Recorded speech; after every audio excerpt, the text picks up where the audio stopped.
And now for something completely different.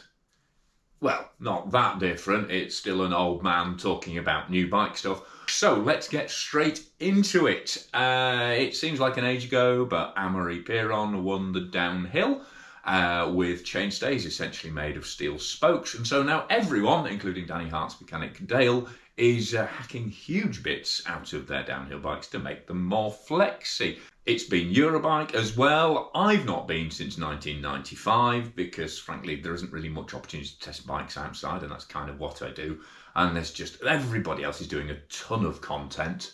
DJI seem to have won the content wars with their new e-bike, so I'm not going to drone on about that. But from people I know who've ridden it, apparently the tech behind it is absolutely next level, but the suspension needs some work, and so does the handlebar admin. Because apparently, if you go for the axis shifters, you can actually accidentally change channel on the TV. The one big takeaway that I thought was brilliant from the Eurobike was the new Buffalo bike, which is the bike produced by the World Bicycle Relief organisation, a charity organisation. They've already supplied 800,000 single-speed bikes into Africa, which are doing incredible work. But because it's a single speed, it's a bit restricted on where you can take it when it's hilly or when it's super loaded. And so they've introduced the new Buffalo 2, which has a very, very simple but really radical transmission. And in true Buffalo bike style, it has one chain that goes around the outside, and another one that goes around the inside. Anyway, I've got a chat with Tom from Buffalo Bike on Friday, and I'm really keen to hear more about that bike. Other launch news, YT, you've probably seen, brought out a new lightweight e-bike that isn't actually lightweight. It's got a Fazua motor, it's got quite a small battery, standard Fazua battery in there, but it gets a coil shock and it's quite a burly build. Apparently it offers a supernatural ride quality, and I think by that they mean it's quite a common way to describe e-bikes at the moment. I think what they mean is super natural, because it feels quite natural rather than something that Scooby-Doo and Shaggy would be interested in. But it does come with a custom black SLS Fox spring and custom black handlebar and stem from Renthal. So it does have a spooky element if you're thinking of theming your Halloween costume on a new e-bike. Other news launches, very, very low-key one from Trek. It was like they were trying to crack a fart in a funeral, really. So they've sneaked out news on the new Slash SE, which is basically a Slash with a fancy paint job and new flight attendant suspension, and the new Top Fuel, one of their best-selling bikes and multiple Bike of the Year award winner, which if you're into that kind of thing. And I think, this is a big, big launch for them, but all we got was a PDF and an opportunity to chat to engineers, which hasn't happened yet. But I will make sure that happens because hopefully I'm getting one in for test. It should be here very, very shortly, and this bike sounds like a bit of me, especially because my main gripe with the previous one was it rode brilliantly, but it was a bit heavy. So what they've done is they've taken 200 grams on average out of the frame, and they've sorted out its bits. So it's easier to slide things in and out of with now it's had its bits sorted. And, no sniggering at the back there. Bits is what Trek call their internal storage systems. But the really interesting thing in terms of radical changes is new Lapierre Spicy. Now, Spicy completely dominated testing about 10 years ago. It was the bike that won pretty much every test alongside its smaller sibling, the Zesty. And then Lapierre went off into the e-bike world, and they've kind of done a lot of good work there. Aesthetically, some challenging decisions, but from a practical performance point of view, apparently very good. Again, not ridden one of those because e-bikes are I'm kind of drifting away from e-bikes a bit, but maybe more on that later. But the big new difference with the Spicy is the main pivot is completely movable. So you can have it as a standard bike, low pivot bike for your kind of more pedally, pumpy stuff.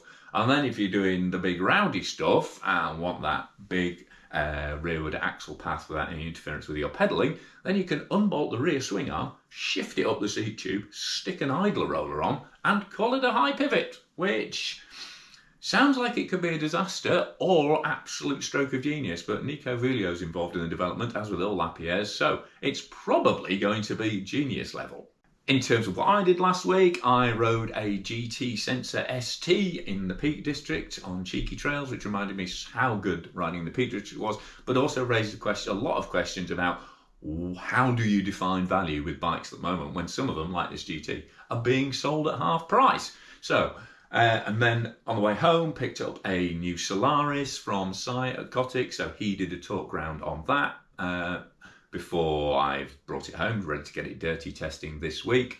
And also I got some behind the scenes news on some very, very exciting stuff coming up in the gravel world, which will blow your mind in terms of ratios and dimensions of some fairly critical products. I can't say any more about that until August. Also dug a lot into finally finished my testing on the new TRP drivetrain, so look out for reviews on that. And I meant to do a bunch of other stuff, but kind of life got in the way. And so all you got were a couple of tyre reviews, one gravel, one XC, in which I literally called one of them a bag of shite. But that seems to have gone down well, so expect a new test from WTB, Continental, Challenge and Schwalbe. They're all on the roster. And then this weekend I did a bit of riding, but my knee's a bit knackered after and off the previous week, so only short stuff. And to be honest, the weather was so on Sunday I just went trail building and tidied up the trails at Stainburn instead. So that means this week coming up, I've got to finish off the GT review, got to do a tech check on the Merida Big Trail Hardtail, but most importantly I've got to catch up on a huge amount of reviews, not least a bunch of reviews from the people who are kind enough to sponsor me on the travel channel, because I've been absolutely appalling at covering their stuff. I'm conscious about it because their sponsors are kind of like, don't want to kind of seem like I'm pushing their product, which is ridiculous because they're actually, I mean, let's be honest, they're paying me so I can stand here and talk about stuff. So it seems ridiculous that I'm not talking about their stuff more. So we've got new tools from Feedback. I think some of them are in here. Yeah, we've got new stuff from Lazine. I need to do the PT's grips, which have really, I mean, they're brilliant, but they've really caused me a headache, but more of that in the review. I've got a new, we'll have to see whatever's in this box from Torque. I've got a good idea, but need to talk to you. I mean, introduce the fact, definitely. Now Enduro's a tricky one because it's taken me well over a year to prove just how good their products are, you know, headsets, bottom brackets, stuff like that. Just how good their products are. So, although they've theoretically been sponsoring me for a year, I haven't actually invoiced them because apart from a video I did at Hard Rock, I haven't really given them any coverage behind sort of hashtags and ats on the socials. But I'll do a full deep dive on why Enduro bearing kit is probably the best cost-effective upgrade you can make to your bikes. New kit from Time, who are now on board as sponsor, and 100% sports spectacles are now getting behind GKTV. So a lot to chat about, as well as like random stuff like the Bob and Brad personal massager, which, I mean, I guess it could be kinky, but actually it's a really, I'm a physiotherapist. Well, not by trade, but I did a bit of physio training, so more insights from that. I wrote some notes, I'm not going to lie, I actually tried to script this, but what have I missed out? Oh yeah, the stiff squatch, which some of you have been noticed has been hanging about in the corner of the workshop for ages. Got a full build kit for it now, so that absolutely has to become a bike, because not least because riding that big trail hardtail from Merida really got me back into the idea of hardcore hardtails and how much fun they can be, and this is about as hardcore as you can get in terms of geometry. Plus it'd be really interesting to see how steel compares to alloy, because you know there's a lot of cliches being thrown about, but it'd be interesting to see how they actually stand up on the trail. So might have that new Trek Top Fuel arriving this week, and hopefully the new Decathlon XC bike, which could be the absolute bargain. Been doing superbly well on the World Cup. It's not really new, it was introduced last year, but I finally managed to track down a review sample of that, so that's going to be really, really exciting to look at. So if you haven't turned off yet, let me know what you want to see, in what order, what you're really interested in, what you're not, and whether this whole news thing is a thing that you're interested in watching. Obviously, I'll get some viewer numbers, but your feedback will be welcome on it. If you want to see me in a suit, behind a desk, in a wood, in the back of a van, or doing the full John Cleese fast show funny voices, I can do irritating funny voices for as long as you can put up with them, if that's what you want.